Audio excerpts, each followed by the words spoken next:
그들은 모두 깊은 잠에 빠지게 됐던 것입니다. 아멘.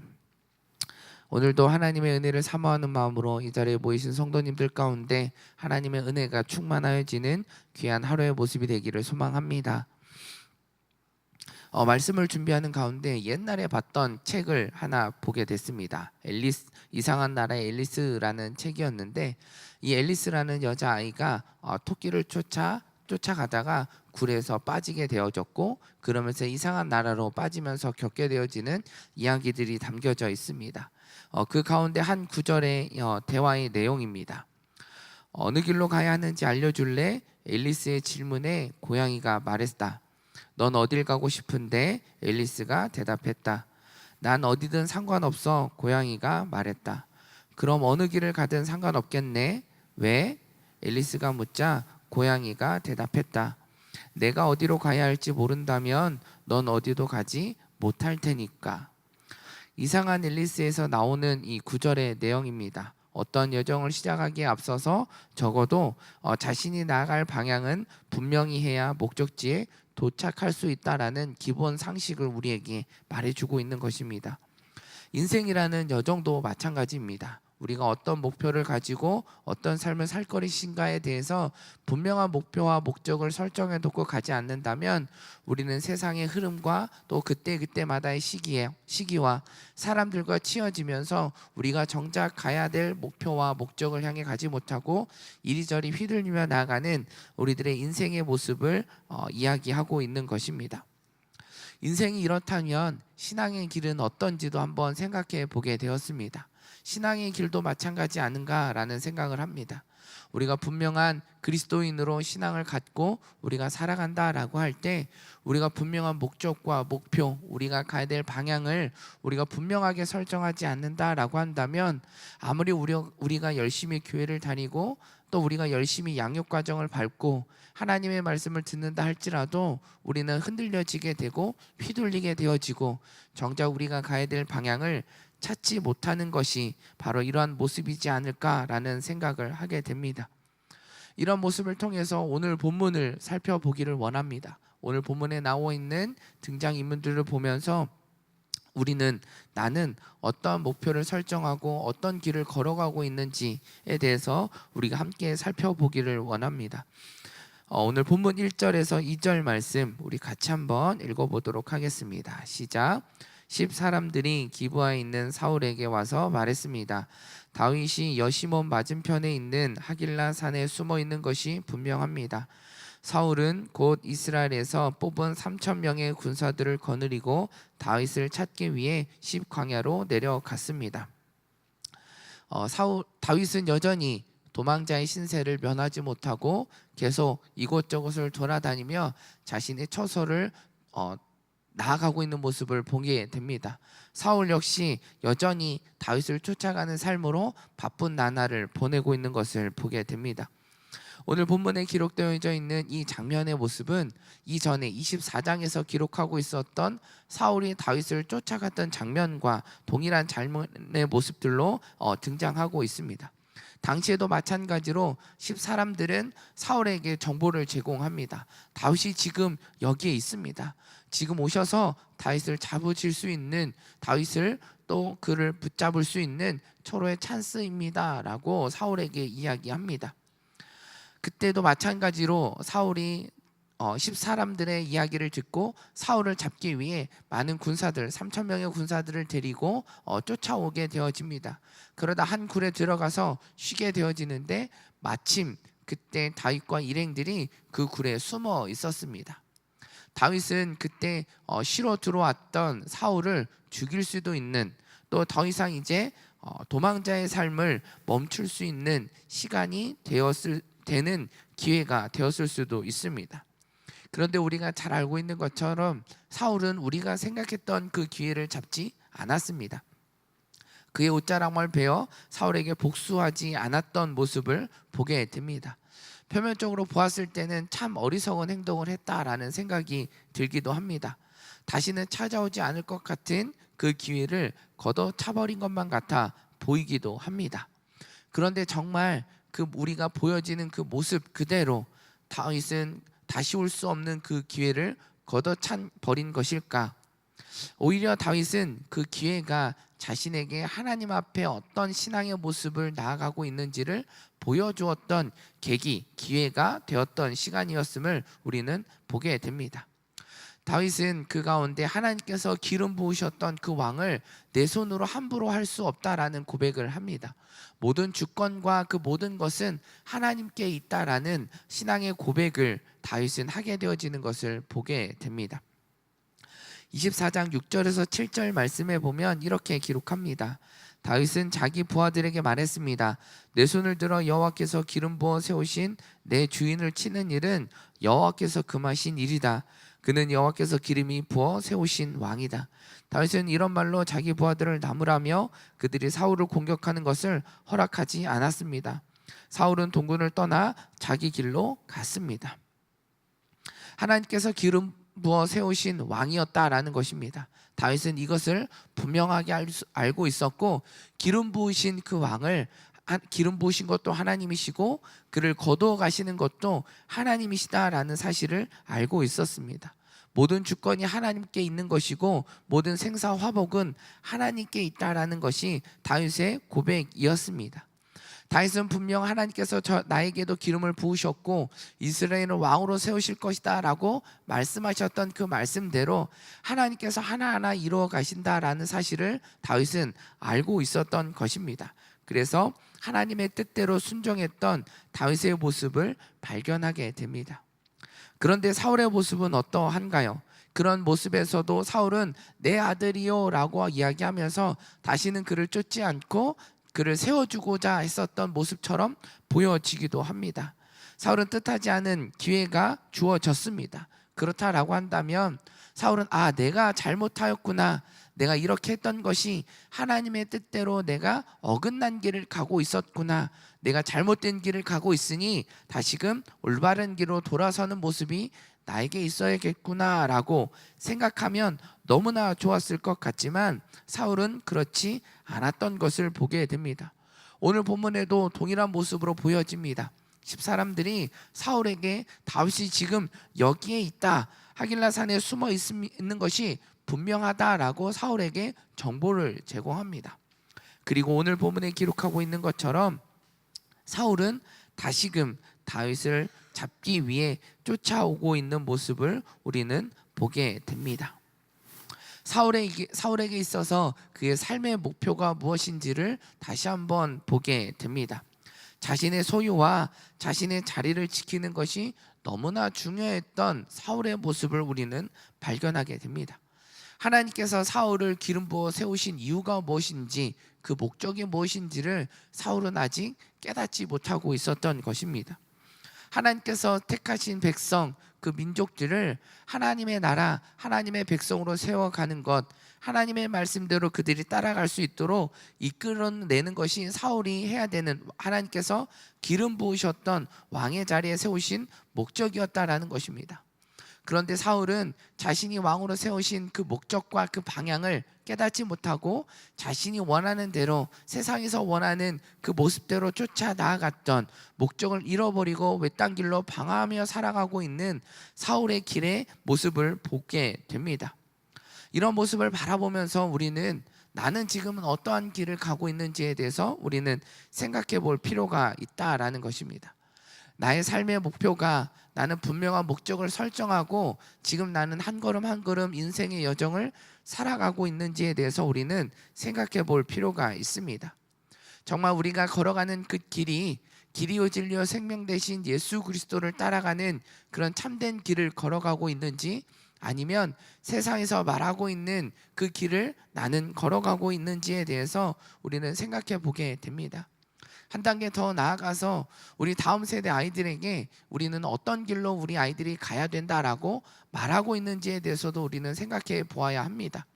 세상에서 말하는 성공과 좋은 대학과 좋은 직장에 가는 것이 인생에 성공하는 길이고 그 길을 가야만 하나님의 일을 감당할 수 있다라고 우리는 말하고 있는지, 아니면 그렇지 않을지라도 하나님께서 택하시고 하나님께서 말씀하신 그 길을 쫓아가는 것이 참된 길인지에 대해서 우리는 어떻게 다음 세대 아이들에게, 믿음의 후배들에게 우리는 어떤 길을 가이드하고 나아가고 있는지에 대해서 우리는 생각해 볼 필요가 있다라는 것입니다. 고등부 아이들을 만나고 있습니다. 한 명 한 명 그 아이들을 만나면서 물어보며 나아갈 때 아이들이 학업이나 공부에 대해서 많이 지쳐 있고 힘들어하고 있고 그 안에 부담감과 두려움과 어려움 가운데 나아가고 있는 아이들의 이야기를 듣게 됩니다. 그러면서 계속하며 이야기하게 되는 것은 좋은 대학에 가는 것, 좋은 직장에 가는 건 너무나 중요하다, 좋은 것이다 라고 이야기합니다. 그러나 그것이 목표가 되어서는 안 된다라고 이야기를 합니다. 그것은 하나님께서 우리에게 주신 삶의 목표 방향을 나아가는 그 과정 가운데 하나다라는 것을 이야기합니다. 그거 하나 잘못했다고 해서 인생이 망가지는 것도 아니고 그 인생이 내가 실패한 인생이 되어지는 것도 아니다라고 이야기를 합니다. 하나의 과정에 불과한 것이고 그 과정이 실패가 있을 수 있지만 그렇다라고 해서 그게 틀린 것은 아니다라고 이야기해 주고 있습니다. 그럼에도 불구하고 그 아이들은 그렇게 할 수 있도록 기도하겠습니다. 저도 그렇게 마음을 먹고 열심히 공부해 보도록 하겠습니다 라고 이야기합니다. 그러나 현실의 모습은 그렇지 않다라는 것입니다. 계속 끊임없이 우리 아이들이 그런 목표와 그런 방향성을 갖지 못하도록 우리 아이들을 끊임없이 공격하고 있는 세상의 모습들을 바라보게 됩니다. 우리의 모습들도 크게 다르지 않다라는 것입니다. 우리 성인인 우리이지만 우리도 그리스도인으로서 이 땅의 빛과 소금으로 살아가는 것이 우리의 삶의 사명이다라고 하는 것, 목표이고 방향이어야 된다라는 것 우리 너무나 잘 알고 있습니다. 그러나 현실을 살아가는 지금의 우리의 모습 가운데는 그렇지 못하게 되어지는 경우들이 너무나 많이 있다라는 것입니다. 하나님을 바라보아야 되는 우리들의 삶의 모습에 현실을 바라보며 살아가는 우리들의 모습, 또 우리의 생각과 여유를 갖지 못하게 되어지는 모습들이 지금 우리의 현실이다라는 것입니다. 오늘 본문에 나타나는 다윗은 어떠한 모습이었을지도 생각해 보게 됩니다. 다윗은 도망자의 신세였습니다. 계속해서 그의 일행들과 가족과 떨어져 그는 도망자의 삶을 살아가게 됩니다.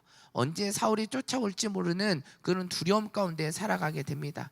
자칫했다 사람들에게 띄어져서 사울에게 띄어지고 그러다가 그가 쫓아와서 내가 죽게 되어질 수도 있다라는 순간들이 순간순간 찾아오는 시간이 있었을 것입니다. 도망자의 삶을 살아가는 것도 너무나 힘든 시간들이었을 것입니다. 하루는 어떻게 지내야 될지 고민과 고민을 계속해야 되는 상황이 다윗의 삶의 모습이다라는 것입니다. 이런 모습을 본다라고 한다면 우리의 현실과 두려움 가운데 살아가고 있는 다윗의 모습을 발견하게 됩니다. 더하면 더했지 우리보다 크게 다르지 않을 것만 같은 다윗의 삶을 모습을 보게 됩니다. 그런데 다윗은 어떻게 그런 상황 가운데서도 하나님을 바라볼 수 있었을까라는 것입니다. 그런 도망자의 신세 가운데서도 오늘 본문에 기록하고 있는 것처럼 어떻게 그의 신앙을 지키고 올바른 신앙의 길로 올바른 방향성을 갖고 그는 살아갈 수 있었을까라는 생각을 해보게 됩니다. 오늘 본문 6절에서 7절 말씀 우리 같이 한번 읽어보도록 하겠습니다. 6절에서 7절입니다. 시작.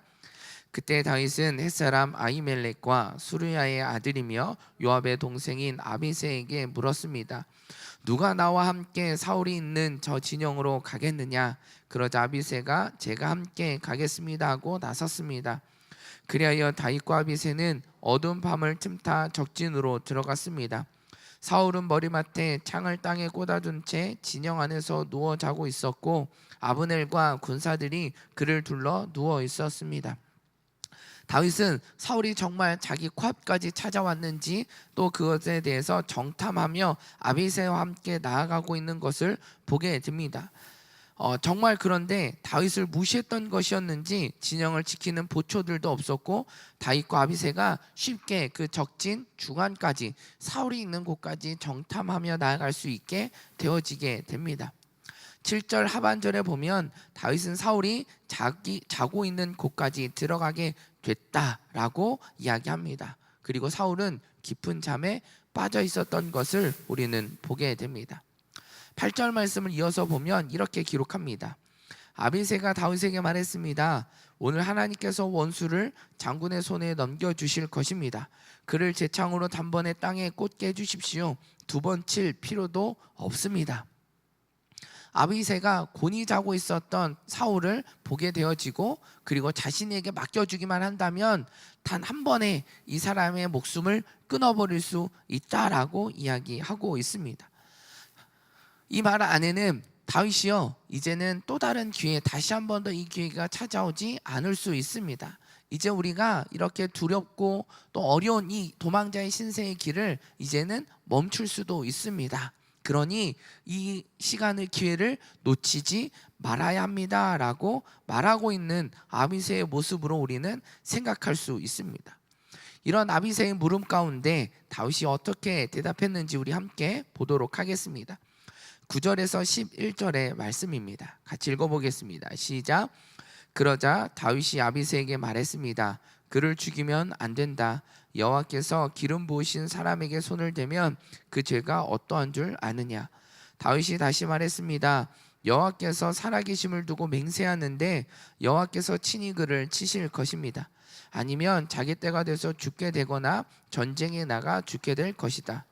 그러나 여호와께서는 내 손으로 여호와께서 기름 부으신 사람을 치는 것을 금하셨다. 그러니 그 머리맡에 있는 창과 물통만 갖고 가자. 다윗의 선택은 어떠합니까? 그 기회를 걷어차 버린 것처럼 보여지기도 합니다. 그러나 아까 우리가 처음에 이야기했던 것처럼 다윗은 올바른 신앙의 길로 고백의 모습으로 나아갔던 다윗의 모습을 우리는 다시 한번 발견하게 됩니다. 공의 하나님께서 악인을 그냥 내버려 두시지 않는다는 것을 다윗은 알고 있었습니다.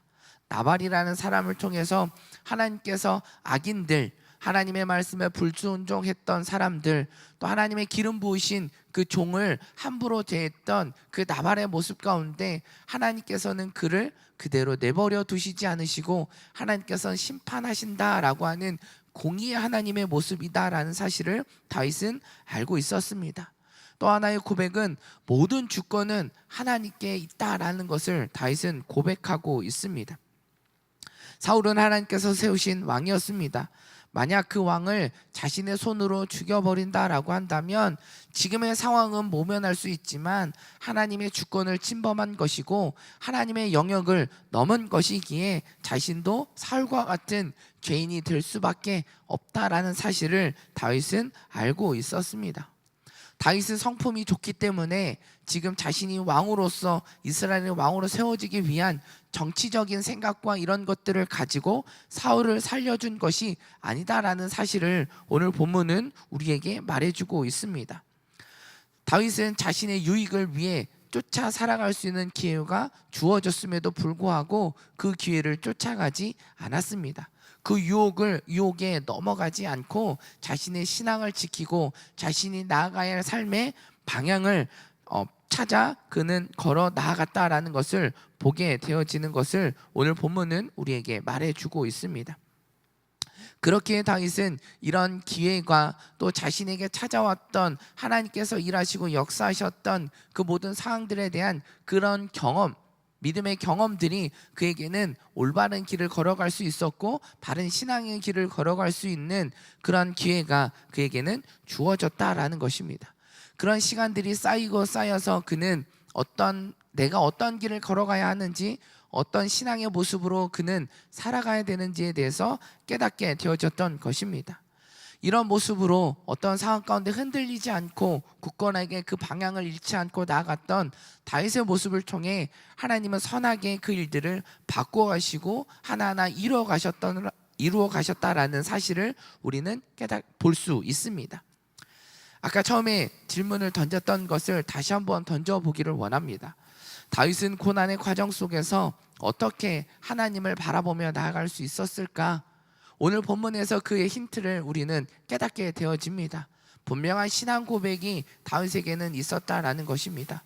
어떤 순간에도 나와 함께 하시고 선하게 이끌어 가시고 공의의 하나님으로 하나님께서 이 땅 가운데 보여주실 것이다 라고 하는 분명한 확신이 다윗에게는 있었고 그러한 경험이 그에게는 있었기 때문에 다윗은 그런 모습으로 하나님을 그럼에도 불구하고 하나님을 바라보며 나아갈 수 있었다라는 것입니다. 본문 12절 말씀에 보면 이렇게 기록합니다. 그리하여 다윗은 사울의 머리맡에 있는 창과 물통을 갖고 자리를 떴습니다. 아무도 본 사람이 없고 알지 못했고 깨어난 사람도 없었습니다. 여호와께서 그들을 잠들게 하셨기 때문에 그들은 모두 깊은 잠에 빠지게 됐던 것입니다. 다윗은 정탐을 하는 가는 그 과정 가운데서도 하나님께서 함께하여 주셨다라는 경험이 그에게는 있었습니다. 철통과 같이 쌓여져 있었습니다. 3천 명이라고 하는 병사들이 또 장군들이 다윗을 둘러싸고 있었다라고는 기록하고 있었습니다. 둘러싸이는 사람 상황 속에 한 명에게 누구 하나에게도 들키지 않고 적진 한가운데 사울이 있는 곳까지 갈 수 있었던 것은 다윗과 아비새가 정말 귀신처럼 그곳들을 정탐하며 나갔기 때문이 아니라 하나님께서 그들을 곤히 잠재우셨기 때문이라는 사실입니다. 우리는 어떻게 고난의 길에서 하나님을 바라볼 수 있을까? 우리는 오늘 하루 어떤 길을 걸어가야 되는가? 라고 하는 우리들의 물음 가운데 우리는 어떻게 대답해야 되는지 오늘 본문은 우리에게 말해주고 있습니다. 우리는 어떤 신앙의 길을 걸어가야 되는지에 대해서도 오늘 본문은 우리에게 말해주고 있습니다. 우리가 걸어야 될 길은 세상에서 말하고 있는 성공과 또 그 자리를 차지하기 위해서 많은 것을 소유하는 것이 가장 중요하다라고 한 세상에서 말하는 그 외침을 따라가는 것이 아니라 이 땅 가운데 걸어가신 길이요 진리요 생명 되신 예수 그리스도, 우리를 구원하기 위해 걸어가신 그 길을 쫓아 걸어가는 것이 우리가 걸어가야 되는 길의 모습입니다.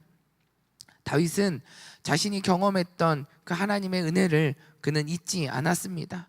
고난의 길 가운데 함께 해주셨던 그 하나님께서 자신이 걸어가야 되는 모든 삶의 과정 가운데 계속해서 그 은혜를 베풀어 주신다라는 것에 확신이 있었습니다. 그 경험이 쌓이고 쌓였던, 또 그 경험을 놓치지 않고 그 시간들을 찾아갔던 다윗의 모습입니다.